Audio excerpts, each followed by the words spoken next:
பிஸ்மில்லாஹிர் ரஹ்மானிர் ரஹீம். அல்ஹம்துலில்லாஹ் வஸ்ஸலாத்து வஸ்ஸலாமு அலா ரசூலில்லாஹ் வ அலா ஆலிஹி வ ஸஹ்பிஹி வ மன் வலா. இமாம் முஹம்மது இப்னு அப்துல் வஹ்ஹாப் ரஹிமஹுல்லாஹ் இஅலம், கற்றுக்கொள்ளுங்கள், அறிந்து கொள்ளுங்கள் அப்படிங்கிற ஒரு கட்டளை வார்த்தையோடு தன்னுடைய அல் உசூலு ஸலாஸா, மூன்று அடிப்படைகள் நூலை ஆரம்பிக்கிறாங்க. ஷேக் சாலிஹ் அல் உஸைமீன் ரஹிமஹுல்லாஹ் கற்றுக்கொள்ளுங்கள், அறிந்து கொள்ளுங்கள் அப்படிங்கிற இந்த கட்டளையை, இந்த ஆர்டரை ஷேக் அவர்கள் சொல்லுவதை வைத்து இல்ம் என்றால் என்ன, கல்வி, அல் இல்ம், அறிவதில் அப்படின்னா என்ன அப்படின்னு விளக்குறாங்க. அப்போ ஒரு விஷயத்தை பற்றி அறிந்து கொள்வதில் 6 நிலைகள் இருக்கிறது. இந்த ஒவ்வொரு நிலையிலும் ஒரு மனிதர் அவர் அறிந்து கொண்ட விஷயத்திற்கு ஏற்ப அவர் எந்த நிலையில் இருக்கிறார் அப்படிங்கிறது முடிவு செய்யப்படும். முதல் நிலை அல் இல்ம் அப்படின்னா ஒரு விஷயத்தை தெளிவா, உறுதியா, சந்தேகம் இல்லாம ஆதாரங்கள் அடிப்படையில் கற்றுக்கொண்டு ஒருத்தர் அறிவது. அல்லாஹ் ஒருவன், அவனுக்கு இணை இல்லை, துணை இல்லை, முஹம்மது ஸல்லல்லாஹு அலைஹி வஸல்லம் அல்லாஹ்வுடைய தூதர், லா இலாஹ இல்லல்லாஹ் முஹம்மது ரசூலுல்லாஹ். ஒரு முஸ்லீம் இதை அறிகிறார். அப்போ அல்லாஹ் மட்டும்தான் வணக்கத்திற்குரியவன், அல்லாஹ்வை தவிர வேறு எதுவும் வணங்கப்படக்கூடாது, எல்லா இபாதத்துகளும் அல்லாஹ் ஒருவனுக்கு மட்டும்தான் செய்யப்பட வேண்டும், ஏனென்றால் அவன் மட்டும்தான் ரப்பு. முஹம்மது ஸல்லல்லாஹு அலைஹி வஸல்லம் அல்லாஹ்வுடைய ரசூல், ஏன் அல்லாஹ் அவருக்கு வஹீ இறக்கி உலக மக்களுக்கு நேர்வழியை காட்டுவதற்காக அனுப்பினான். முஹம்மது ஸல்லல்லாஹு அலைஹி வஸல்லம் அல்லாஹ்வால் அனுப்பப்பட்ட ஒரு தூதர், ஒரு மனிதர். அப்போ ஒரு மனிதர் இதை உறுதியா நம்புறாரு, அறிந்திருக்கிறார். ஆகவேதான் அல் இல்ம் இல்லாம ஷஹாதா ஏற்கப்படாது.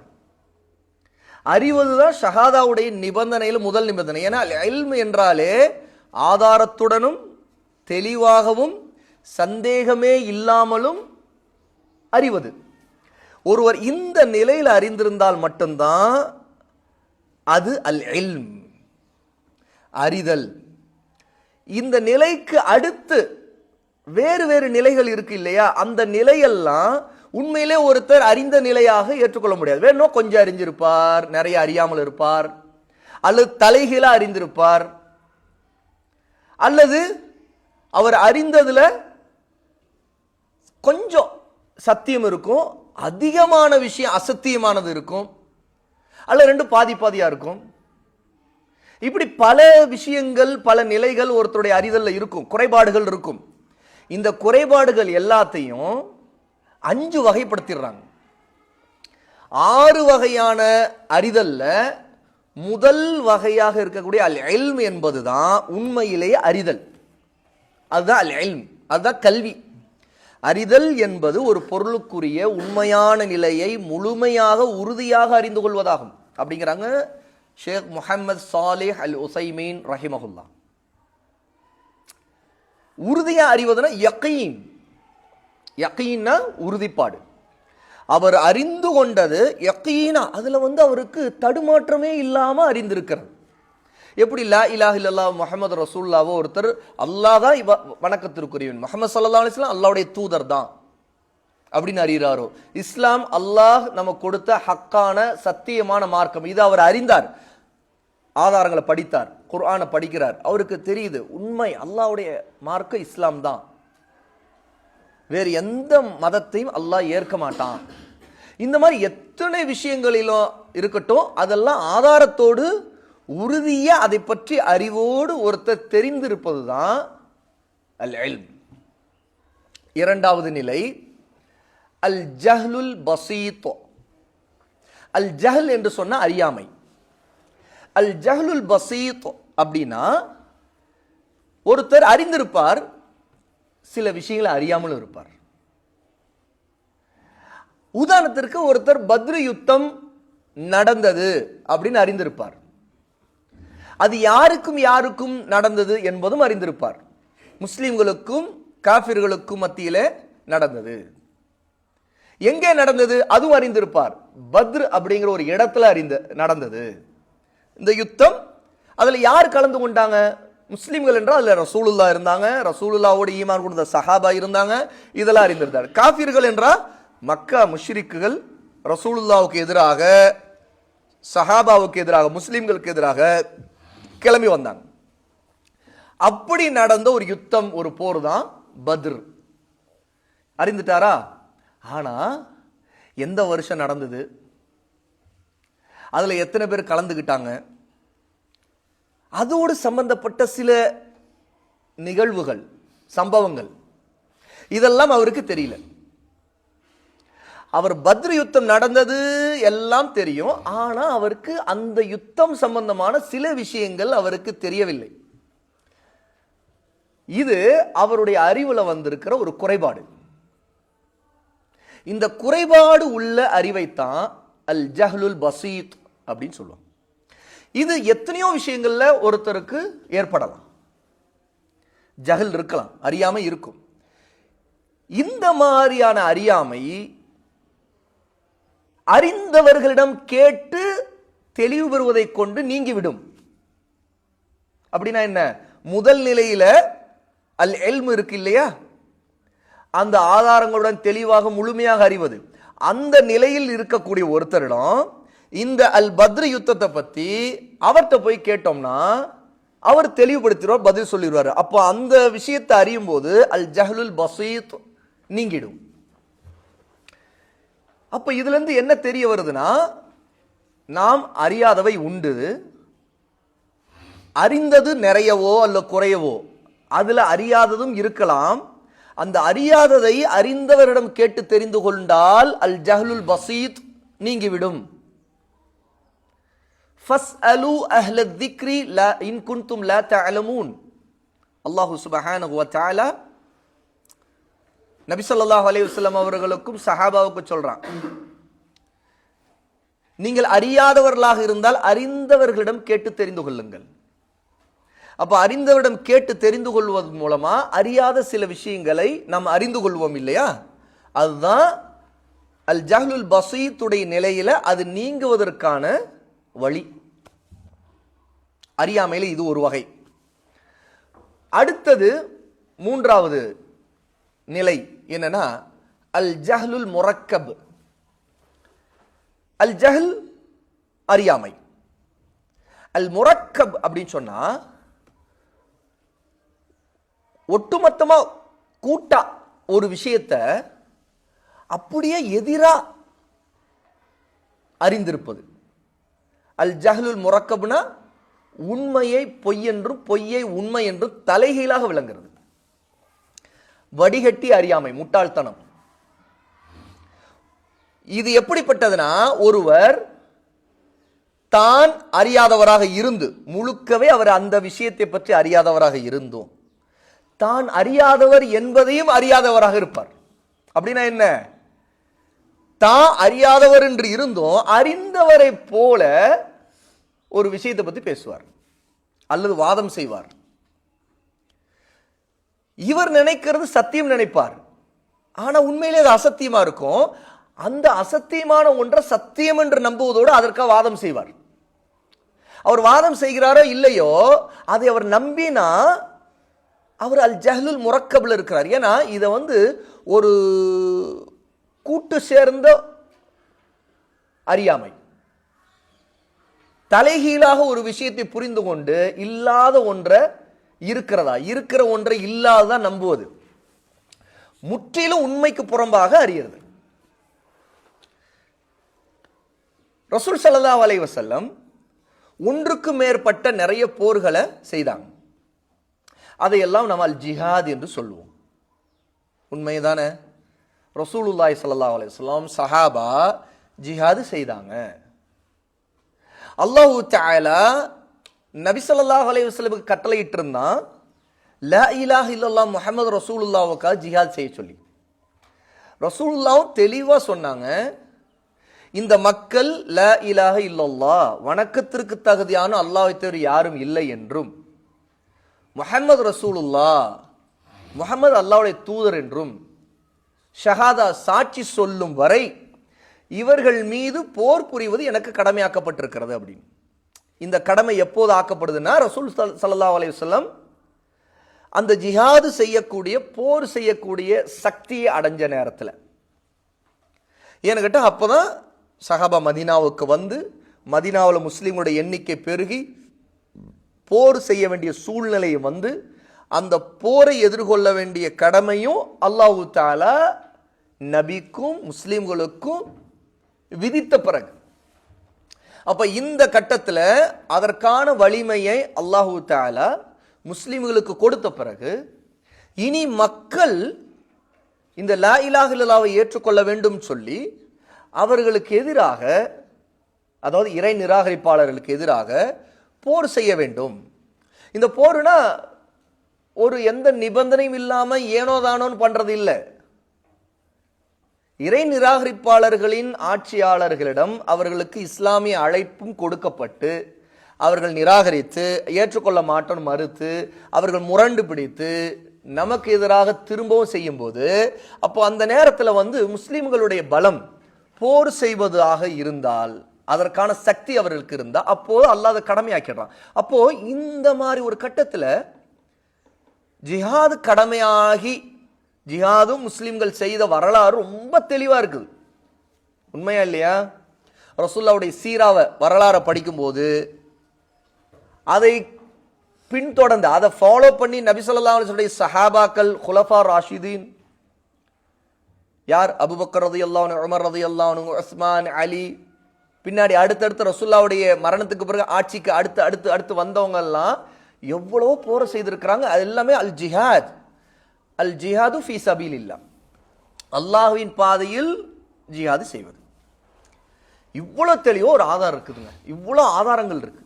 ஒருத்தர் ஜிஹாத் என்பதை இல்லைன்னு மறுக்கிறான்னு வைங்க, இது அல் ஜஹ்லுல் முரக்கப், அறியப்பட்ட தெளிவான ஒரு உண்மை, அது ஒண்ணு இல்லவே இல்லைன்னு ஒருத்தர் மறுக்கிறான். எவ்வளவு பெரிய முட்டாள்தனம் இது! இது வடிகட்டி முட்டாள்தனம். உண்மையான அறியப்பட்ட தெளிவான ஒன்றை முற்றிலும் அதுக்கு எதிரான ஒரு கருத்தை ஒருத்தர் சொல்லிக்கிட்டு அதை மறுக்கிறது. இப்ப அல் ஜஹ்லுல் முரக்கப். ஒரு பக்கம் பத்ரு நடந்ததெல்லாம் ஏற்றுக்கொண்டு ஒருவர் அதுல சில விஷயங்கள் தெரியாம இருந்தா அவருக்கு அதை தெரியப்படுத்தும் போது அவர் அறியாதவர் என்பதை அவரும் அறிகிறார். அல் ஜஹ்லுல் பசீத், அல் ஜஹ்லுல் பசீத்துக்கும் அல் ஜஹ்லுல் முரக்கபுக்கும் ஒரு முக்கியமான வித்தியாசத்தை நம்முடைய உலமா அறிஞர்கள் அழகா சொன்னாங்க. என்ன தெரியுமா? அல் ஜஹ்லுல் பசீத் அப்படிங்கிறதுல நிலையில் இருப்பவர் தான் சில விஷயங்கள் அறியாமல் இருக்க சாத்தியம் உண்டு அப்படிங்கிறத அவர் அறிவார். புரியுதா? ஆனால் ஜஹ்லுல் முரக்கப்ல இருக்கிறவன் எப்படின்னா, அவன் உண்மையிலே அறியாமல் இருந்தோம் தான் அறிந்தவன் என்று மட்டுமே நம்புவார் அந்த விஷயத்துல. அதனால அவ்வளவு பெரிய வடிகட்டிய முட்டாள்தனமா. அதனால தான் அவனுடைய நிலை என்னன்னு கேட்டா, அவன் ஒரு குறிப்பிட்ட விஷயத்தை பத்தி அறியாமல் இருந்தோம் தான் அறியாதவன் என்பதையும் அறியாதவனாகவும் இருப்பது, அதால் ஜஹ்லுல் முரக்கப்.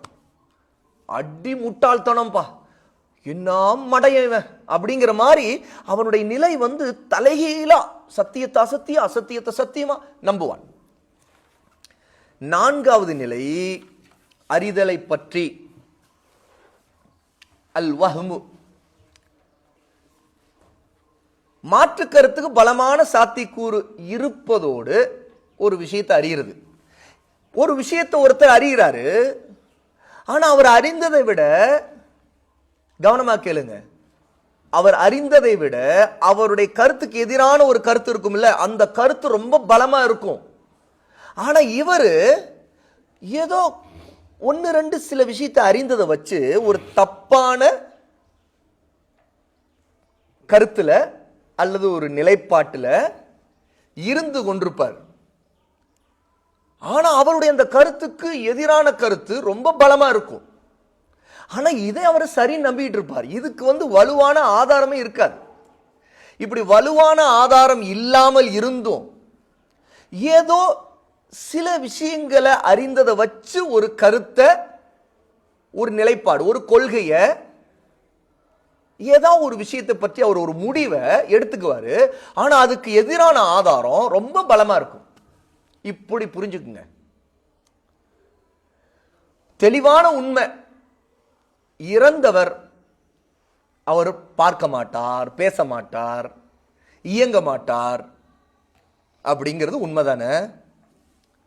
ரசூலுல்லாஹி ஸல்லல்லாஹு அலைஹி வஸல்லம் பத்ரு யுத்தம் நடந்த பிறகு முஷ்ரிக்குகள், காஃபிர்கள் கொல்லப்பட்டவர்களை பத்ரில் இருந்த ஒரு கிணற்றில் தூக்கி அவருடைய பிணங்கள் வீசப்பட்ட பிறகு அந்த பிணங்கள் உள்ளே இருக்கும்போது மேலிருந்து ரசூல் ஸல்லல்லாஹு அலைஹி வஸல்லம், இப்போது தெரிந்து கொண்டீர்களா நான் அல்லாஹ்வுடைய ரசூல் தான், உங்களுடைய இறைவன் உங்களுக்கு வாக்களிக்கப்பட்டதை அடைஞ்சிட்டீங்களா, தண்டனை வேதனை இது அடைஞ்சிட்டீங்களா அப்படின்னு ஒரு வார்த்தை பேசுறாங்க. பக்கத்தில் இருந்த சஹாபா கேட்டாங்க, அல்லாஹ்வின் ரசூலே அவங்க தான் இறந்தவங்களாச்சே அப்படின்னு. அப்ப ரசூலா சொன்னாங்க, இப்ப அவங்க அதை கேட்பாங்க அப்படின்னாங்க. இப்ப அல் ஆன் அப்படின்னா இப்ப, நவ், இப்ப நான் சொல்றத அவங்க கேட்பாங்க. அப்படின்னா என்னன்னா, ரசூலுல்லாஹி ஸல்லல்லாஹு அலைஹி வஸல்லமுக்காக பிரத்யேகமாக ஸ்பெஷலா ஒரு ஏற்பாடு அல்லாஹ் அங்க செய்தான். ரசூலுல்லாவை அதுக்கு முன்னாடி வரை கடுமையா எதிர்த்து ரொம்ப வெறுப்பையும் குரோதத்தையும் வெளிப்படுத்தி ரசூலுல்லாவை கொல்லணுங்கிறதுக்காக கிளம்பி வந்தவங்க தான் அந்த பத்ருல குறைஷிகளுடைய தலைவர்களாக இருந்தவங்க. அந்த தலைவர்கள் தான் கொல்லப்பட்டு கிணற்றுல வீசப்பட்டிருக்கிறாங்க. அந்த பாலடைஞ்ச கிணற்றுல, நீர் இல்லாத கிணறு அது. அந்த கிணற்றுகள் வீசப்பட்ட அவங்க ரசூலுல்லாஹ் தான் உண்மையான நபிங்கிறதும், அவங்களுக்கு அல்லாஹ் வாக்களிச்ச தண்டனை இப்ப கிடைச்சிருதுங்கிறதையும் ரசூலுல்லாஹ் இப்ப சொல்லும் போது அவங்க கேட்கிற நிலையை அல்லாஹ் அந்த நேரத்தில் ஏற்படுத்தி இருக்கிறான். அதுதான் இப்ப அவங்க கேட்பாங்கன்னு. பொதுவா இறந்தவங்க கேட்கவே மாட்டாங்க, நம்ம பேசுறது அவங்க செவியுற மாட்டாங்க. இதுதான் ஹக். இது ஒரு தெளிவான உண்மை, மறுக்க முடியாத உண்மை. இவ்வளவு தெளிவான மறுக்க முடியாத உண்மை அவங்க பார்க்க மாட்டாங்க, பேச மாட்டாங்க, அவர் எதையும் உணர மாட்டாங்க அப்படிங்கிறது தான் வெளிப்படையான உண்மை என்று இருந்தும், இந்த ஆதாரம் இப்ப அவங்க கேட்பாங்கிறத வச்சு ஒருத்தர் இறந்தவங்க பார்ப்பாங்க, கேட்பாங்க, பேசுவாங்க தான் ஹதீஸ் இருக்குது அப்படின்னு சொல்லிட்டு அவர் அறிந்தது தவறாக இருந்தோம் அந்த ஒன்றை பிடிச்சுக்கிட்டு, அல்லது இதை அவர் இந்த ஆதாரம் இருந்தோ இல்லாமலோ எப்படியோ ஒண்ணு இந்த மாதிரி ஒரு விஷயம் அறியப்பட்ட தெளிவான ஒரு உண்மைக்கு மாற்றமா ஒரு விஷயத்தை அதுல ஏதோ சில அவருக்கு கிடைச்ச ஏதோ ஒன்றை வச்சு ஒரு நம்பிக்கைக்கு தள்ளப்படுறார், அல்ல ஒரு கொள்கையை, ஒரு நிலைப்பாடை அவர் எடுக்கிறார். இதுதான் வஹம். ஆமா, ஒரே ஒரு ஆதாரம். அந்த ஆதாரம் கூட அவர் விளங்கின மாதிரி இல்ல. ஆக்சுவலி அந்த ஆதாரத்துல அவருக்கு ஆதாரம் இல்ல, அதுதான் விஷயம். ஏன்னா ரசூல் ஸல்லல்லாஹு அலைஹி வஸல்லம் என்ன சொல்றாங்க, அல் ஆன், இப்பன்னு சொல்றாங்க. இப்பனா எப்பவும் கேட்க மாட்டாங்க, அப்ப மட்டும் கேட்பாங்க தானே அர்த்தம். அவர் அந்த ஆதாரத்தை விளங்கல. அப்படின்னா அந்த ஆதாரத்தில் அவருக்கு ஆதாரம் இல்லைன்னு தானே அர்த்தம். ஆதாரம் அவருக்கு இல்லதான். ஆனா அதை அவர் என்ன நினைச்சிட்டாரு, இது ஆதாரம் நினைக்கிறாரு.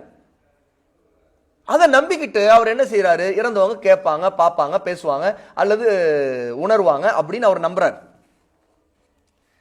உண்மையிலேயே அவர் அந்த ஆதாரத்தின் மூலமாக ஒரு குழப்பத்துக்கு ஆளாயிட்டாரு, அல்லது ஒரு மாயையான ஒரு நம்பிக்கைக்கு தள்ளப்படுறார். மாயை, ஒரு பிரமை. அது அப்படி மாதிரி தெரியுது, அது உண்மை இல்லை, அது உண்மையே இல்லை, உண்மை வேற. ஆனா அப்படி உண்மை மாதிரி தெரிஞ்சிருச்சு அவருக்கு. இந்த மாதிரி சில விஷயங்கள்ல ஆதாரத்தை சரியா அறியாம, ஆதாரத்தை சரியா புரியாம ஒரு 10% 20% அந்த ஆதாரத்தோடு சம்பந்தப்பட்டு ஏதோ ஒரு கருத்துக்கு அவர் வந்துடுறது. புரியுதா? வந்துட்டு 80% முற்றிலும் உண்மையான ஒன்று இருக்குது பாருங்க, அதுக்கு எதிராக நிக்கிறது, அதுக்கு எதிராக ஒரு விஷயத்தை நம்புறது. இதுதான் அல் வஹ்ம். ஐந்தாவது நிலை அஷ்ஷக். அஷ்ஷக் அப்படின்னு சொன்ன சந்தேகம். இது எப்படிப்பட்டதுன்னா, ரெண்டு கருத்துகளுக்கு சமமான சாத்தியக்கூறு இருக்கிறதோடு அறிவது. அப்படின்னா என்ன? ரெண்டுத்துக்கும் ஆதாரம் இருக்கும், ரெண்டும் பாதி பாதியா இருக்கும். எந்த முடிவுக்கு வர்றதுன்னு அவரால் முடிவு செய்ய முடியாம இருக்கும். கல்வியாளர்கள் ஒரு அழகான உதாரணம் சொன்னாங்க. அஷக், சந்தேகத்தோடு ஒரு விஷயத்தை அறிவது அப்படின்னா, சூரியன் மறைந்து மக்ரிப் வரும், மக்ரிப் வந்த பிறகு மக்ரிபுடைய தொழுகை நமக்கு கடமையாயிடும். சரியா? சூரியன் மறைஞ்ச உடனேயே நோன்பு துறக்கணும். சரியா? அப்போ சூரியன் மறைந்த உடனே நோன்பு துறக்கணும், மறைஞ்ச பிறகுதான் மக்ரிப் தொழுவணும். இப்போ ஒருத்தர் வானத்தை பார்க்கிறார், சூரியன் மறைஞ்சிருச்சா இல்லையான்னு அவருக்கு தெரியல. அவருக்கு என்ன தோணுதுன்னா, நல்லா கவனிச்ச வரைக்கும் சூரியன் மறைஞ்ச மாதிரி தோணுது, இன்னொரு பக்கம் சூரியன் மறையலன்னு தோணுது. இந்த ரெண்டுத்துல அவர் ஏதாவது ஒரு முடிவை உறுதியா எடுக்க முடியல. உறுதியான முடிவு ஏதாவது ஒண்ணு வலுவா இருந்துச்சுன்னா அதன் பக்கம் சாஞ்சிடலாம்ல. ஆனா அவரால் உறுதியான முடிவை எடுக்கவே முடியல. இதுவும் தோணுது, அதுவும் தோணுது, அதுவும் தோணுது, இதுவும் தோணுது, ரெண்டும் சமமா 50-50 இருக்குது. இப்ப என்ன இதுல ஒரு சிரிப்பான விஷயம்னா, அவரு மக்ரிபும் தொழ முடியல, நோம்பும் துறக்க முடியல. என்ன புரியுதா? இப்போ சூரியன் மறைஞ்சாதானே நோம்பு திறக்க முடியும், சூரியன் மறைஞ்ச பிறகு தானே மக்ரிப் தொழ முடியும். நோம்பு திறக்க முடியல, மக்ரிபும் தொழ முடியல. ஏன்னா அவர் நினைக்கிறாரு சூரியன் மறையலன்னு, இன்னொரு பக்கம் சூரியன் மறைஞ்சிருச்சோ அப்படின்னு. சூரியன் மறைஞ்சதுன்னு ஒரு உறுதியான முடிவு எடுத்துட்டாருன்னா நோம்பு திறப்பாரு, மக்ரிபும் தொழுவாரு. இப்போ அவருக்கு மண்டை காயுது. ரெண்டு பாதி பாதியா அவர் மனசுல ரெண்டு சம அளவுல இருக்குது. இதுதான் ஷக். இந்த மாதிரி கட்டத்துல நாம எதையுமே செய்ய முடியாம தள்ளப்படுறோம் இல்லையா, அதுதான் ஷக். அப்ப அதனாலதான் அந்த ஷக் மார்க்கத்துல பின்பற்றப்படாது. ஷக்கான விஷயங்கள் இருக்குல்ல, அதுல நாம மார்க்கத்தை பின்பற்ற மாட்டோம். ஏன்னா மார்க்கம் எப்போதுமே தெளிவா, ஒன்று சூரியன் மறைஞ்சிருக்கணும், இல்லைன்னா மறையல, இதுதானே. ரெண்டுத்துல ஏதாவது ஒன்றுதான் உண்மையா இருக்கணும். இப்படி ரெண்டுத்துல ஏதாவது ஒன்றுதான் உண்மையாக இருக்க வேண்டும், அதுதான் மார்க்கம். ரெண்டும் சமம் அப்படிங்கிற ஒரு நிலை வந்துச்சுன்னா மார்க்கமே அந்த இடத்துல இல்லை. ஏன்னா நான் ஒன்னே செய்ய முடியாது, நான் தொழவும் முடியாது, நோன்பு திறக்க முடியாது. இப்ப நான் மாட்டிட்டு முழிக்கிறேன். மார்க்கம் இப்படி ஒரு ஸ்டேஜை அறிதல்ல வச்சிருக்குமா அப்படின்னா மார்க்கம் வைக்கல. அல்லாஹும் அல்லாஹ்வுடைய நபியும் இந்த தீன அறியிற விஷயங்கள்ல ஷக்கை விட்டு வைக்கவில்லை. கவனமா கேட்டுங்க. அப்படின்னா என்ன? நான் எது செய்யறேன்னு எனக்கு தெரியலைங்க, நான் இதை ஹலால்னு நினைக்கிறேன், ஹராமுன்னு நினைக்கிறேன். ஓ, பாதி பாதியா தோணுது. ஹலாலாவும் இருக்கலாம், ஹராமாவும் இருக்கலாம். அப்படி ஏதாவது ஒன்று மார்க்கத்தில் இருக்குதா? ஹலாலாவும் இருக்கலாம், ஹராமாவும் இருக்கலாம். ஹலால் ஹராம் எப்படி? இப்படி திரும்பினா ஹலால், அப்படி திரும்பினா ஹராம். அப்படி ஒரு மார்க்கமே இல்லை நமக்கு. மார்க்கம் இப்படி ஹலால் ஹராம் விஷயத்துல ஷக்கை விட்டு வைக்கவில்லை. அதாவது மார்க்கத்துல ஒரு தெளிவான ஒரு முடிவுக்கு வந்துதான் ஆகணும். எந்த விஷயமா இருந்தாலும் அல் ஹலாலு பையின் வல் ஹராமு பையின். அதுக்கு நடுவில் சந்தேகங்கள், சுபஹாத் உண்டு. சுபஹாத்னா சில சந்தேகங்கள் இருக்கும். அந்த சந்தேகங்களுக்கு தெளிவு கிடைக்கிறத இல்மு. அது சிலர் தான் அறிவார்கள் ரசூலுல்லாஹி ஸல்லல்லாஹு அலைஹி வஸல்லம். அப்பதான் இல்மு உள்ளவங்கள்ட்ட கேட்கணும். ஓகே. அப்போ ஒருத்தர் ஷக்குல ஒரு அமல் இல்லை.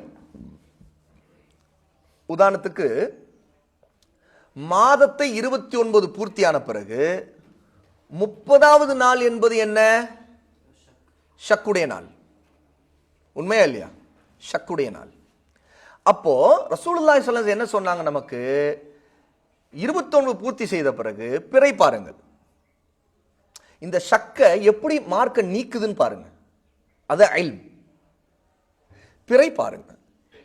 பிறை தென்பட்டு விட்டா ஷக்கு நீங்கிடுச்சு. அப்படின்னா என்ன? அடுத்த மாதம் தொடங்கிடுச்சு. பிறை தென்படல, மேகமூட்டமாகவே இருந்துச்சு. அப்படின்னா என்ன?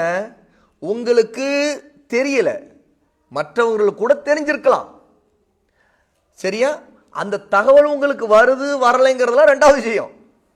ஆனா நீங்க இப்போ மேகமூட்டத்தை அடைந்ததுனால உங்களுக்கு பிறை பார்க்க முடியவில்லைங்கிற நிலையை நீங்க அடைஞ்ச பிறகு இப்ப இந்த ஷக்கை நீக்க வேண்டும், இந்த சந்தேகத்தை நீக்க வேண்டும். இல்ல இல்ல நாள் தொடங்கி இருக்கலாம், இல்ல இல்ல தொடங்கல. இப்படி கேட்டா தொடங்கலைங்க, ஆமாங்க இந்த பிறைய தெரியல. அந்தவங்க கேட்டா தொடங்கி இருக்கும், அது எப்படி? இந்த பேச்சுக்கு இடம் இல்லை. இதுதான் 50-50. இந்த ஸ்டேஜ இல்ம கொண்டு அடிக்கிறது எப்படின்னா, ஆதாரம் தான் பளிச்சுன்னு ஆதாரத்தை எடுத்து வைக்கணும். என்ன ஆதாரம்? ரசூலுல்லாஹ் சொன்னாங்க ஷக்குடைய நாள்ல நோன்பு வைக்காதீங்கன்னு. அப்படின்னா அந்த 29 முடிஞ்ச பிறகு 30வது நாள் ஷக்குடைய நாளா, பிறை தெரிஞ்சிச்சா, அவ்வளவுதான், நாம அடுத்த நாள் அடுத்த மாதம் தொடங்கி விட்டது, பிறை தெரியவில்லையா, அப்படியா? அப்படின்னா நம்ம மாதத்தை 30ஆக பூர்த்தி செய்வோம். எப்படி? மாதம் என்பது 29 அல்லது 30, பிறை தெரிந்தால் 29 முடிஞ்சிருச்சு, 1வது மாதத்தின் முதல் நாள் ஆரம்பமாகிவிட்டது. இல்லையா, நோ ப்ராப்ளம். மார்க்கம் ரொம்ப லேசானது. ரசூலுல்லாஹி ஸல்லல்லாஹு அலைஹி வஸல்லம் சமூகத்தை, நம்முடைய உம்மத்தை குழப்பத்துல சந்தேகத்திலேயே மூழ்க வைக்க விரும்பல. ரொம்ப தெளிவாக இந்த தீன் இருக்கு. இன்னைக்கு என்ன குழப்பம்லாம் நடந்துகிட்டு பார்த்தீங்களா? பிறை, இதே பிறை விஷயத்துல ரொம்ப இலகுவான மார்க்கத்தை அல்லாஹ் ஆக்கியிருக்கான் பாருங்க. எவ்வளவு பெரிய நியமா, அந்த நியமா தான் நாம பயன்படுத்திக் கொள்ளல. அப்ப என்ன ஆகுதுன்னு கேட்டா, அந்த மாதம் மேகமூட்டமாக நமக்கு தெரிந்தா நாம அதை 30ஆக ஆக்கிக் கொள்வது ஷக்கை நீக்குவது. இது எல்லாமே 50-50 இருக்கக்கூடிய இந்த பாதி பாதியாக இதுவும் அதுவுமாக இருக்கலாமோ அப்படிங்கிற குழப்பத்தை நீக்குவதற்கான இல்ம். 6வது நிலை என்ன தெரியுமா? அவ்வன்னு. அவ்வன் என்ற அனுமானம். இது எப்படின்னு கேட்டா, 80% ஒருத்தருக்கு அந்த குறிப்பிட்ட மார்க்க விஷயத்துல உறுதிப்பாடும் ஆதாரமும் இருக்கும். ஆனாலும் ஒரு 20% அவருக்கு ஒரு டவுட் இருக்கும். அதாவது இவர் எடுத்துக்கொண்ட நிலைப்பாடு சரின்னு இவருக்கு தோணும், இவருக்கு ஆதாரம் இருக்கும். ஆனாலும் இதுக்கு மாற்று கருத்து ஒரு 20%, அதாவது பலவீனமான நிலை. அந்த 20ங்கிறது பலவீனமானது. இப்படி ஒரு நிலையை ஒருத்தர் அடைஞ்சிறது. இந்த இடத்துல அவர் கொண்டிருக்கக்கூடிய ஒரு அனுமானம் வருதுல, அவருக்கு ஒரு சந்தேகம். இதுவும் ஒரு சந்தேகம் தான். ஆனா இது முதல்ல நாம இதுக்கு முன்னாடி பார்த்தா ஷக்கு போல இல்லை. ஷக்கு 2 பாதி பாதியா இருக்கிறது. ஆனா இந்த அவ்வன் அப்படிங்கிறதுல பாதி பாதி நிலை இருக்காது. ஒரு கருத்தை அவர் அறிந்தது வலுவாக அவருக்கு இருக்கும், அதற்கு மாற்றமான ஒரு கருத்து பலவீனமாக அவருக்கு தெரியும். ஓகே, அப்போ இது அப்ப என்ன செய்வார்னா, அவரு எது ரொம்ப வலுவா இருக்குதோ அவருக்கு அதை எடுத்து அமல் செய்துவார். ஒருவர் தன்னுடைய வுது முறிந்து விட்டதா இல்லையாங்கிற ஒரு குழப்பத்துக்கு ஆளாகிறார். இப்ப நினைச்சு பாருங்க, அவரு வுது முறிஞ்சுச்சு முறியல அப்படிங்கிறத ஷக்கு போல பாதி பாதியா முடிவெடுத்தார்னா அவர் என்ன அவர் நிலைமை என்ன? அவரால் எந்த முடிவு எடுக்க முடியாதுல்ல. அவரு எனக்கு உது முறிஞ்சிருச்சு, இல்ல இல்ல முறியவே இல்லை, முறிஞ்சிருச்சு, இல்ல இல்ல முறியவே இல்லை, இதுல முறிஞ்சிருச்சு, இல்ல இல்ல முறியவே இல்லை, இப்படியே மாறி மாறி மாறி மாறி பாதி பாதியா நின்றார்னா அவர் ஷக்குல இருக்காரு. இப்ப மார்க்கம் அவருக்கு என்ன சொல்றது? மார்க்க சட்டத்தை அவர் எப்படி சொல்றது? அவரு இந்த ஷக்கத்தான் விடணும், ஒரு தெளிவான முடிவுக்கு வரணும். அவரு அது அவ்வன்னாக இருக்கலாம். அவ்வன்னா அவரு யோசிக்கணும். யோசிக்கிறப்ப எந்த முடிவு ரொம்ப ஆதிக்கம் செலுத்துது? உதாரணத்துக்கு அவர் நல்லா யோசிச்சு பார்த்த வரைக்கும் உது முறிஞ்சிச்சாங்கிறத, அவரிடம் காற்று பிரிந்த சப்தம் கேட்டுச்சா அவர் யோசிக்கிறார். இல்லையே. துர்நாற்றம் வந்துச்சா? இல்லையே. ஆனா அவருக்கு காற்று பிரிஞ்ச மாதிரி உணர்வு இருக்கு. இதுதான் இப்ப அவருக்கு பிரச்சனையே. காற்று பிரிஞ்ச உணர்வு இருக்குது, அது ஒரு 20% இருக்குது. ஆனா அவருக்கு துர்நாற்றமோ அல்லது சப்தமோ கேட்கவில்லை இல்லையா? இந்த நிலையில் அவர் இருக்கிறார் இல்லையா? இது அவர் வன்னுங்கிற அந்த நிலையில் இருக்கார். அனுமானமா. அது இந்த அனுமானம்ங்கிற நிலை ஏன்னு கேட்டா, அந்த ஒரு 20% அவருக்கு வந்து உணர்வுன்னு ஒன்று இருக்குல்ல, அந்த உணர்வு தான் அவர் பிரச்சனை பண்ணிட்டு இருக்குது. இப்ப இந்த நேரத்தில் அவர் என்ன முடிவெடுக்கணும்னா, தன்னுடைய ஒது முறியவில்லைன்னு தான் முடிவெடுக்கணும். ஏன்? என்ன காரணம்? சப்தம் வரல, துர்நாற்றம் வரல, உணர்வு இருக்குது பிரிஞ்ச மாதிரி. அது 20% தான் பார்த்துக்கணும். ஏன்னா ரசூல் ஸல்லல்லாஹு அலைஹி வஸல்லம் இந்த வண்ண நீக்கத்தான் நமக்கு சட்டம் சொன்னாங்க. சப்தமோ துர்நாற்றமோ வரவில்லை என்றால் அவர் உது முறியவில்லை என்றே முடிவு செய்யட்டும். வஸ்வாசுன்னு சொல்லலாம். வஸ்வாசு சில நேரத்தில் இந்த வன்னும் வஸ்வாசுக்கும் ஒரு தொடர்பு இருக்கலாம், அல்லாஹு அலம். ஆனா இது ஒரு அனுமானம். இந்த அனுமானத்துல அவர் ஒரு சரியான கருத்தை எடுத்திருப்பாரு.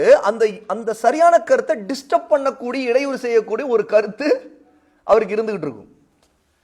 சொல்ல போனா இந்த பிறை பிரச்சனையில ஒரு குழப்ப முரண்பாடுகள் நம்ம மக்களுக்கு மத்தியில் இருக்கு இல்லையா, அது எல்லாமே வன்னு தான்.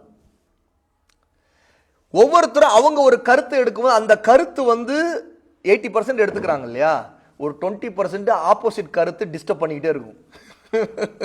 உண்மையிலே வந்து இதை வந்து நம்ம இன்னைக்கு இருக்கக்கூடிய இந்த சர்வதேச பிறை, லோக்கல் பிறை, அதாவது காசி, அதாவது தலைமைத்துவம், அதாவது நமக்கென்று இருக்கக்கூடிய அறிவிப்பாளர், நாம் வாழக்கூடிய பகுதியில் இருக்கக்கூடிய மக்கள் எல்லாம் பின்பற்றுவதற்கு எடுத்துக்கொண்ட ஒரு அறிவிப்பாளர் தான் காதி. அவருக்கு கீழே தான் மக்கள் எல்லாரும், அவருடைய அறிவிப்புக்கு பிறகு மக்கள் எல்லாம் நோன்பு வைப்பார்கள் அல்லது நோன்பை விடுவார்கள். ஏனென்றால் அதுக்கான ஒரு சிஸ்டம், ஒரு முறை. எல்லா மக்களும் பொதுவாக எந்த மாநிலத்தில் இருக்கிறோமோ அந்த மாநிலம், அங்க இருக்கக்கூடிய பெருவாரியான மக்கள் எல்லாம் ஒன்றுபட்டிருக்கும் ஒரு நிலை. அந்த ஒன்றுபட்டிருக்கும் நிலை யாருக்கு கீழ் இருக்கிறதோ அவருடைய அறிவிப்பு தான் எல்லா மக்களும் எடுத்து நடைமுறைப்படுத்த வேண்டிய, அதாவது முஸ்லிம்கள் எல்லாம் ஒன்றுபட்ட நிலையில் இருக்கும்போது அந்த அறிவிப்பை எடுத்து நடைமுறைப்படுத்தணும். அதுல நடுவில் குறுக்கிடக்கூடிய எந்த ஒரு சிறு கூட்டத்தார், தனிநபர்கள், அவங்களுடைய அறிவிப்பு எதற்கும் மதிப்பில்லை. மார்க்கத்தில் ஷரியத்துடைய சட்டப்படி மதிப்பில்லை. அது வேணா ஒரு கருத்தா இருக்கலாம், சரியா, சர்வதேச பிற கரெக்டா இருக்கலாம், இதுவும் கரெக்டா இருக்கலாம். ஒரே ஒரு கருத்துல ஒருத்தர் கூடுதலான ஒரு நிலைப்பாடு எடுக்கலாம். ரெண்டும் பாதி பாதியா இருந்தா அவரால் முடிவு எடுக்க முடியாதுல்ல. அது ஷக். அந்த ஷக்குக்கு மார்க்கத்தில் இடமே இல்லை. ஆனா அவ்வன்னுங்கிற நிலை ஒருத்தருக்கு வரும். அப்போ ஒருத்தர் சர்வதேச பிறையை எடுத்துக்கலாங்கிறது அவருக்கு அந்த நாலேஜ், அந்த அறிவை பொறுத்த வரைக்கும் அதுல அவருக்கு 80%ஓ 70%ஓ கூடுதலா இருக்குது. ஒரு 20ஓ ஒரு 30ஓ ஒரு விஷயம் அவருக்கு அந்த எதிரான கருத்துடைய வலுவான ஆதாரங்கள்னால அவருக்கு ஒரு டிஸ்டர்பன்ஸ் இருக்குது. அதே மாதிரி இந்த பக்கமும் இப்படிப்பட்ட நிலையில அவர் எந்தெந்த கருத்துல இருக்காரோ அதுல அவ்வன்னுங்கிற நிலையை அவங்க அடைவாங்க. அப்ப அந்த அவ்வன் அனுமானம்ங்கிற நிலையில தான் அவங்க இருக்கிறாங்க. ஆக மொத்தம் ஒண்ணு, அது அல் இல்ம் இல்ல. புரியுதா? அல் இல்ம் இல்ல. அப்போ 6 நிலைகள்ல முதல் நிலை மட்டும்தான் அல் இல்ம். அல் ஜஹ்லுல் பசீத், கொஞ்சம் இல்ம் இருக்கும் ஜஹலும் இருக்கும். அல் ஜஹ்லுல் முரக்கப், இல்மே இருக்காது, முற்றிலும் அப்படியே ஜஹல் மட்டும்தான் இருக்கும், ஒட்டுமொத்தமும் ஜஹல் மட்டும்தான் இருக்கும். அல் வஹம், அவரு கொஞ்சோன்னு ஏதோ ஒன்று அறிந்ததை வைத்து சரியான கருத்துக்கு, உண்மையான கருத்துக்கு எதிரான ஒன்றில் நிற்பது, அதுல அந்த ஏமாற்றத்துக்கு ஆளான நிலையில் இருக்கிறது. அஷக் பாதி பாதியா இருக்கிறது, எந்த முடிவு எடுக்க முடியாம குழப்பத்தில் இருக்கிறது. அவ்வன் சரியான ஒரு கருத்து அதிகபட்சமாக வலுவா இருக்கும் அவர்கிட்ட, ஆனா அதற்கு அவருக்கு மாற்றமான ஒரு கருத்து கொஞ்சம் பலவீனமா அவர்கிட்ட இருக்கும். புரியுதா? இதுல முதல் நிலையை தவிர மற்ற எதுவும் இல்ம் இல்லை. இதனால தான் நம்ம சொல்லுவோம், ஒருவர் மார்க்க விஷயத்தில் கல்வி உள்ள மூத்த ஆலிமிடம் சார்ந்திருக்க வேண்டும். யாருக்கு அதுல அல் இல்ம் இருக்கிறதோ அவங்கள்ட்ட தான் நிக்கணும். அந்த குறிப்பிட்ட விஷயத்துல அந்த இல்ம ஒருத்தர் அறியாத வரைக்கும் அவர் இந்த 5 வகையான அறியாமையில ஏதோ ஒன்றுல இருப்பார். அதாவது அறிவின் நிலைகள்ல இருப்பார். ஒன்று கொஞ்சம் அறிஞ்சுக்கிட்டு தெரியாத நிறைய இருக்கும், அல்லது இப்படி இருக்கலாம். வடிகட்டி முட்டாளாகவும் இருக்கலாம், எதிரான ஒரு கருத்தை அது சத்தியம் நம்பிக்கொண்டிருக்கலாம், அல்லது 80% ராங்கான ஒரு விஷயத்தை எடுத்துக்கிட்டு ஒரு 20% ரைட்டானதை எடுத்து 80% ராங்கானதை சரின்னு நம்புறது, இப்படி ஒரு கருத்தில். அப்படி அதில் பாதி பதியா 50-50 ஷக்குக்கு வர்றது, அல்லது அதுக்கு அடுத்தது ஒரு 80% வந்து ஒரு சரியான கருத்து இருக்கும் அவர்கிட்ட, ஆனால் ஒரு 20% வந்து அவரை டிஸ்டர்ப் பண்ணிட்டு இருக்கும். அது அந்த அனுமானத்தில் ஒரு முடிவுக்கு வர்றது, அறிஞ்சிருக்கிறது. இதில் பார்த்தீங்கன்னா இதை நீங்கள் வகைப்படுத்திக் கொள்ளலாம் கொஞ்சம் ஞாபகத்தில் வச்சுக்கிறதுக்காக. முதல் நிலை அதுதான் இல்ம், சரியானது. அடுத்து 2, 3வது நிலை இருக்குல்ல, அல் ஜஹ்ல 2 வகை இருக்கு. ஒன்று கொஞ்சம் அறிந்திருப்பது, அறியாமலும் இருப்பது, அல்லது நிறைய அறிந்திருப்பது, கொஞ்சம் அறியாமல் இருப்பது, எப்படி வேணாலும் இருக்கலாம் அது. இன்னொன்று முற்றிலும் அறியாமல் இருக்கிறது, உண்மைக்கு புறம்பா அறிகிறது. அதுக்கு அடுத்தது இந்த அறிவதில் இருக்கக்கூடிய ஏற்ற இறக்கம், அதுதான் அல் வஹ்மு அஷ்ஷக்கு அவ்வன்னு. இப்போ அல் வஹ்ம்ல அறிந்தது 20%, அறியாது 80%. அஷ்ஷக்குல 50-50. அவ்வன்னுல அறிந்தது 80%, அறியாது 20%. ஆக மொத்தம் இதுவும் முழுமையான யகீனோடு உள்ள உறுதியான கல்வியும் இல்லை. அதுக்கு முன்னாடி இருக்குது 2 அறியாமை, அந்த 2 அறியாமையும் கல்வி இல்லை. இந்த 5மே வந்து கல்வியில் இருக்கிற குறைபாடுகள், அல்லது கல்வியே இல்லை. கல்வி என்பது ஆதாரத்துடன் தெளிவாக ஒன்றை நன்கு அறிவது. அந்த அறிதலை தான் 2 வகைப்படுத்துறாங்க மொத்தமா, வரூரி நவ்ரி. வரூரி அப்படிங்கிறது ஒரு பொருளை ஆராய்ச்சியோ ஆதாரமோ அவசியமே இல்லாம அறிஞ்சிருக்கிறது. வரூரி அப்படின்னா என்ன? நெருப்பு சுடும், இதுக்கு ஆராய்ச்சியும் தேவையில்லை, ஆதாரம் தேவையில்லை.